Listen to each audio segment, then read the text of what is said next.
अनेकलिंगं यो नित्यं भक्तिश्रद्धासमन्वितः पूजयेत् स लभेत् कामान् मनसा मानसेप्सितान्।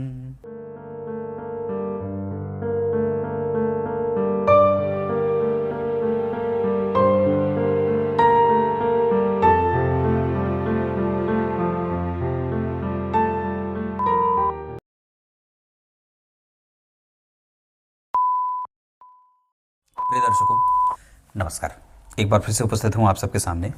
आज शुक्रवार के कार्यक्रम में आपसे मैं शनि देव के एक बड़े ही विचित्र गुण और स्वभाव से आपका परिचय करा रहा हूँ, है ना। आज का जो विषय होगा ये आपको इस मामले में, इस विषय को समझने में मदद करेगा कि शनि देव किस तरीके से अपना परिणाम भावों के आधार पर देते हैं। मतलब किन किन भावों से, जब अभी मैंने थोड़े दिन पहले एक शनि बचाए और गुरु बचाए वाला कार्यक्रम बनाया था कि शनि और गुरु का संबंध जब इन भावों से हो जाता है तो वो जातक को बचा लेते हैं कष्ट देने से।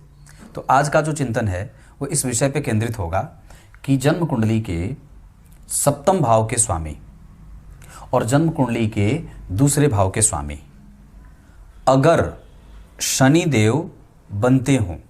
अब जैसे द्वितीय भाव के स्वामी कैसे बनेंगे, मान लीजिए यहाँ पे 10 नंबर लिखेगा तो यहाँ 11 नंबर लिखेगा, है ना। तो जब कभी भी जन्म कुंडली के सप्तम भाव के स्वामी और द्वितीय भाव के स्वामी शनि देव बनते हों और अगर इन भावों में बैठे हों तो ये लग्नेश होने के बावजूद भी मारकेश हो जाते हैं। यही बात खत्म नहीं होती है, अभी बात शुरू भी नहीं हुई है। जन्म कुंडली के सप्तम भाव पे अगर शनि देव की राशि बनी हो और यहीं वो बैठे हों और उन पे किसी भी शुभ ग्रह की कोई दृष्टि नहीं पड़ती हो तो ये निर्बल, बलहीन और मारक ग्रह की भूमिका में उपस्थित हो जाते हैं। इस पे मैंने अभी थोड़े दिन पहले ही एक कार्यक्रम बनाया था कि चंद्रमा के साथ सूर्य चंद्रमा के बल को कमजोर कर देते हैं, द्वितीय भाव के मंगल बलहीन होते हैं, चतुर्थ भाव के बुध बलहीन होते हैं, पंचम भाव के अकेले गुरु, ये सारे ग्रह अकेले होने चाहिए, तो पंचम भाव के अकेले गुरु बलहीन होते हैं, शुक्र छठवें भाव में बलहीन होते हैं, जबकि सातवें भाव में शनि देव बलहीन माने गए हैं। बलहीन ये तब होंगे जब इनके ऊपर किसी ग्रह की दृष्टि नहीं पड़ेगी। अगर इन पे किसी ग्रह की दृष्टि पड़ेगी तो ये बलहीन नहीं होंगे।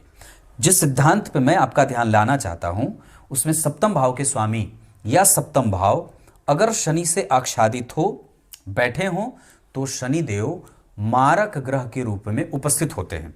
अब जरा ध्यान से समझिए कि मैं ये विषय आपको क्यों बताना चाहता हूं। जन्म कुंडली के अष्टम भाव से आयु का विचार किया जाता है और जन्म कुंडली के दूसरे भाव से भी आयु का ये पूरक होता है। यहाँ ये आयु है, यहीं से मृत्यु का भी, ये इस भाव के पूरक होने के कारण जो ग्रह यहां बैठेंगे वो इसे भी प्रभावित करेंगे। तो इस हिसाब से जन्म कुंडली के दूसरे भाव को भी मारक भाव कहा जाता है।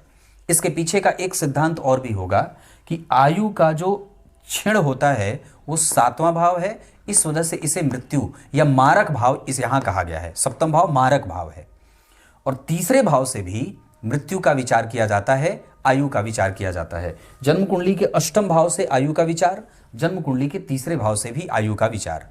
तो आयु का क्षीण मृत्यु, आयु का क्षीण मृत्यु, इस हिसाब से सप्तम भाव और दूसरे भाव मारक भाव के रूप में अपने आप को परिभाषित करते हैं। और यहां कोई भी ग्रह बैठा हो ये मारक ग्रह की भूमिका में चले जाते हैं। जैसे मान लीजिए यहां पे शुक्रदेव बैठ गए और गुरु बैठ गए या सूर्य बैठ गए या कोई भी ग्रह बैठ गया, सेम वही कंडीशन यहाँ पे भी कोई भी ग्रह बैठ गया।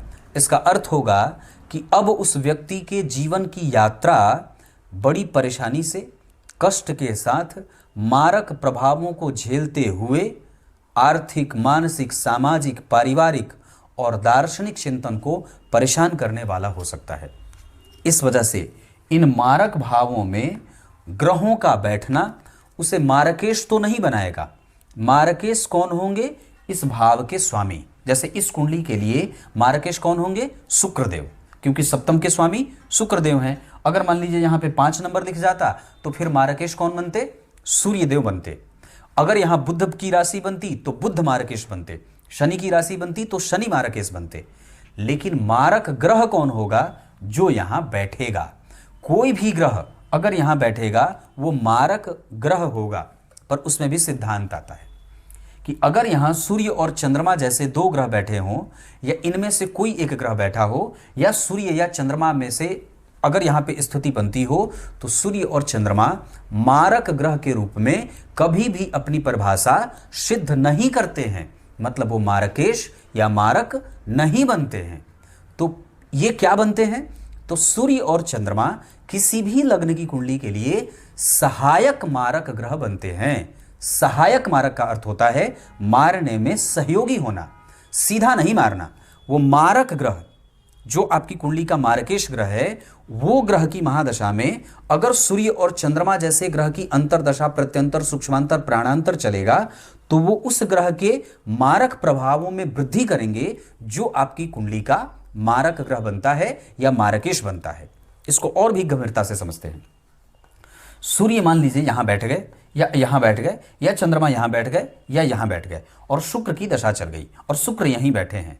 तो शुक्र की महादशा में जब कभी भी चंद्रमा या सूर्य का अंतर आएगा, तो उस सूर्य और चंद्रमा के कारण उस शुक्र के मारक प्रभावों में वृद्धि हो सकती है।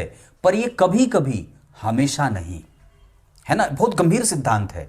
जैसे कि द्वितीय भाव और सप्तम भाव में अगर शनि बैठ जाएंगे, तो वो क्या होगा कि अब वो शनि देव उस ग्रह के मारक प्रभावों को अपनी तरफ खींच लेते हैं और व्यक्ति के लिए डबल मारक के रूप में उपस्थित हो जाते हैं। मान लीजिए यहां गुरु बैठ गए और शनि बैठ गए, तो ये मारक भाव है, तो यहां दोनों ही ग्रह मारक बनेंगे।